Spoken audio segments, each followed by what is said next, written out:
दोस्तों स्वागत है आप सभी दर्शकों का वेदर अलर्ट इन्फॉर्मेशन में। इस वीडियो में हम बात करेंगे देश के मौसम की। तो दोस्तों जैसा कि हमने आपको बताया था कि उत्तर भारत के इलाकों पर WD आएगा, उसकी वजह से पहाड़ी इलाकों पर भारी बर्फबारी होगी और मैदानी इलाकों पर जो फुटहिल्स के इलाके आते हैं इन भागों पर लाइट रेनफॉल दर्ज की जाएगी। ऐसी गतिविधियां इन भागों पर पिछले 48 घंटों के दौरान हुई है और जम्मू कश्मीर पर व्यापक बर्फबारी रिकॉर्ड की गई है। वहीं मध्य प्रदेश की ऊंची पहाड़ियों पर भी कई स्थानों पर हल्के से मध्यम बर्फबारी का सिलसिला हमें देखने को मिला है। उत्तराखंड की ऊंची पहाड़ियों पर भी हल्की बर्फबारी हुई है। वहीं आपको हम बता दें कि जैसे कि हमने आपको बताया था कि जब भी WD आता है प्रभावशाली तो उसका एक प्रेरित सर्कुलेशन बनता है जो मैदानी इलाकों के मौसम को प्रभावित करता है। यानी जब भी पश्चिमी विक्षोभ आता है तो उसकी दो शाखाएं बन जाती है। जैसे कि यहाँ से अगर WD आया इस तरीके से तो एक WD जो मेन सिस्टम होता है वो यहाँ से होकर के निकलेगा और साथ ही एक जो WD होगा वो नीचे की तरफ एज ए सर्कुलेशन इस तरीके से मौसम को प्रभावित करते हुए चलते हैं। और इसी वजह से पहाड़ी इलाकों पर बर्फबारी होती है इस WD की वजह से, क्योंकि वो मेन सिस्टम होता है। वहीं इसका जो प्रेरित सर्कुलेशन होता है उसकी वजह से जो मैदानी इलाके होते हैं वहाँ पर बारिश और ओलावृष्टि की जो गतिविधियाँ हैं वो इलाकों पर इन्हीं भागों पर दर्ज की जाती हैं। कभी कभी ऐसा भी देखने को मिलता है कि सिस्टम इतना प्रभावशाली होता है कि वो मध्य भारत तक और साथ ही कुछ जो पूरी भारत के इलाके यानी इन भागों को के जो मौसम है उन भागों को भी प्रभावित करता है और इन भागों पर भी काफ़ी अच्छी बारिश देखने को मिलती है। सर्दी के दौरान होने वाली बारिश काफ़ी लाभदायक होती है और इस सीज़न में अभी तक कई प्रभावशाली WD आ चुके हैं जिससे कि पहाड़ी इलाकों पर व्यापक बर्फबारी हुई है और साथ ही जो मैदानी इलाके हैं इन भागों पर बारिश रिकॉर्ड की गई है। इनकी वजह से क्या होगा कि पहाड़ी इलाकों पर जो स्नोफॉल की जो कमी थी वो उसमें कुछ भरपाई होगी और साथ ही वहाँ पर पहाड़ी इलाकों पर जो बर्फबारी का जो रहती है बर्फ़ पड़ी हुई उसकी वजह से जो मैदानी इलाकों पर जो हवाएं चलती हैं वहाँ से ठंडी ठंडी उनसे मैदानी इलाकों के जो तापमान होते हैं वे गिरते हैं। अभी हम आपको बता दें कि जो बारिश का जो सिलसिला शुरू हुआ है इन भागों पर ये यही नहीं रुकने वाला, क्योंकि इसके बाद भी एक के बाद एक प्रभावशाली WD जम्मू कश्मीर के पास पहुंचेंगे और साथ ही उनके जो प्रेरित सर्कुलेशन बनेंगी वे भी मैदानी भागों के इलाकों के जो मौसम होगा उनको प्रभावित करेंगे। एक बार ज़रा हम यहाँ से ये लाइन हटा दें उसके बाद विस्तार से आपको समझाते हैं। इस समय दोस्तों हम आपको बता दें कि एक नया और प्रभावशाली WD भी है जो यहाँ पर आपको दिखाई दे रहा होगा ईरान और अफगानिस्तान के पास। यहाँ पर आप देखें कि इस जगह ये WD है और ये धीरे धीरे मूव करता रहेगा पश्चिम से पूर्व की तरफ और जब भी जम्मू कश्मीर के पास आएगा तो तब 10 जनवरी की रात से ये जम्मू कश्मीर के पास आ जाएगा और यहाँ पर ये मौसम को प्रभावित करना शुरू करेगा।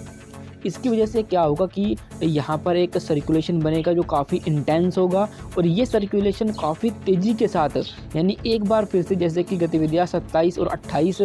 दिसंबर के आसपास हुई थी ऐसी ही गतिविधियाँ आपको देखने को मिलेगी, क्योंकि ये काफ़ी तेज़ी के साथ अरब सागर के मॉइस्चर को यहाँ पर खींचेगा जिससे कि यहाँ पर जो बारिश की जो गतिविधियाँ होंगी वे काफ़ी व्यापक दर्ज की जाएंगी।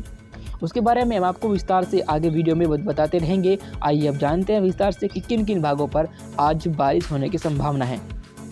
तो देखिए दोस्तों ये आज का यानी कि आज 8 जनवरी हो चुकी है और आप देख सकते हैं कि ये आज का मौसम है और देखिए कि आज जो भारत के जो तमाम इलाके हैं उन भागों पर कोई एक्टिविटी नहीं होगी, सिर्फ पूर्वोत्तर भारत के इलाकों पर ही बारिश होने की संभावना है।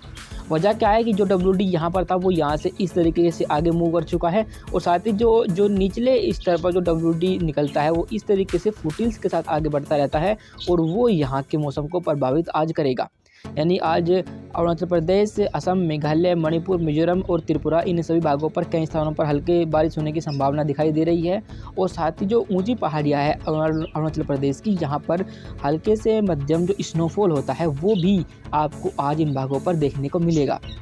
पर हम आपको बता दें कि चूँकि ये WD आगे मूव कर चुका है और जो नॉर्मल फेनोमिना है कि जब भी पश्चिमी विक्षोभ आगे निकल जाता है तो यहाँ से जो ठंडी हवाएं निकलना शुरू होती है जो बर्फ़ की ठंडक लिए मैदानी इलाकों का रुख करेंगी, ये हवाएं अब जो मैदानी इलाके हैं इन भागों के टेम्परेचर को काफ़ी नीचे गिरा देंगी और मिनिमम जो टेम्परेचर है इन भागों का वो अब 10 डिग्री से भी नीचे पहुँच जाएगा।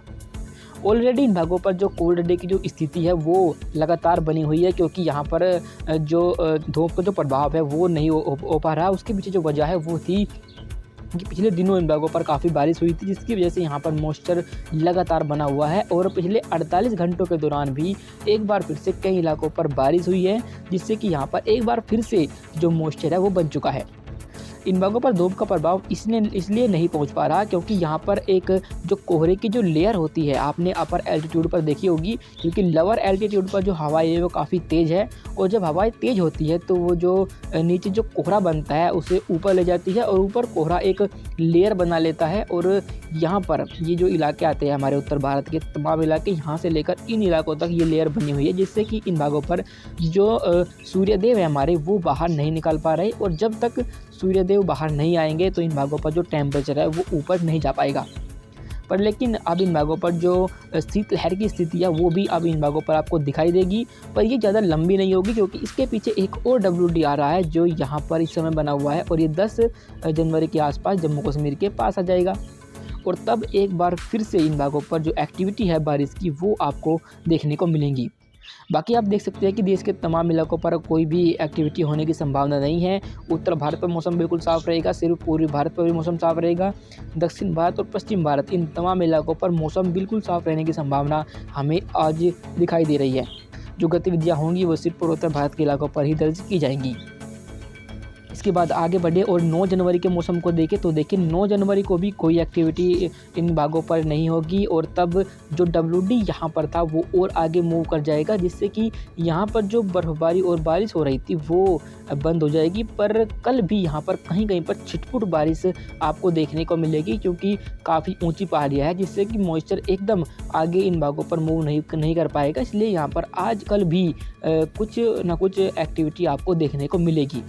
पर बाकी आप देख सकते हैं कि 9 जनवरी को देश के अन्य इलाकों पर कोई एक्टिविटी होने की संभावना नहीं है। उत्तर भारत पर जम्मू कश्मीर से लेकर हिमाचल प्रदेश, उत्तराखंड, पंजाब, हरियाणा, दिल्ली, उत्तर प्रदेश, बिहार, झारखंड, मध्य प्रदेश, गुजरात और राजस्थान और साथ ही मध्य महाराष्ट्र, इन तमाम भागों पर लगातार जो नॉर्थ वेस्टर्ली विंड चलती रहेंगी इनका प्रभाव रहेगा। इसलिए इन भागों पर बारिश की संभावना 9 जनवरी को बिल्कुल भी नहीं रहेगी। पर हम आपको बता दें कि 9 जनवरी को WD और आगे आ जाएगा और ये यहाँ पर पाकिस्तान और अफ़गानिस्तान के करीब आ जाएगा और 10 जनवरी के बाद एक बार फिर से उत्तर भारत के इलाकों पर बर्फ़बारी और बारिश का दौर शुरू होने वाला है। ये बारिश ना सिर्फ उत्तर भारत के इलाकों पर होगी बल्कि ये मध्य भारत के इलाकों पर भी दर्ज की जाएगी, क्योंकि ये मॉइस्चर काफ़ी तेज़ी के साथ अरब सागर से आएगा, जैसे कि हमने आपको पहले भी बताया है, जिससे कि जो मध्य भारत के इलाके रहेंगे इन भागों पर भी ये बारिश आपको देखने को मिल सकती है। कितनी बारिश हो सकती है इसके बारे में और विस्तार से अगले 24 घंटों में और भी कंफर्म हो जाएगा कि कितनी बारिश होगी। पर हाँ, हम आपको ये बता दें कि बारिश के साथ साथ इन भागों पर ओलावृष्टि की भी पूरी संभावना रहेगी, जिससे कि इन भागों पर फसलों को नुकसान भी पहुंच सकता है। अभी फ़िलहाल के लिए इस वेदर रिपोर्ट में अभी के लिए बस इतना ही। वीडियो अच्छी लगी हो तो लाइक करें और इस वीडियो को और भी लोगों के साथ शेयर करना ना भूलें। धन्यवाद।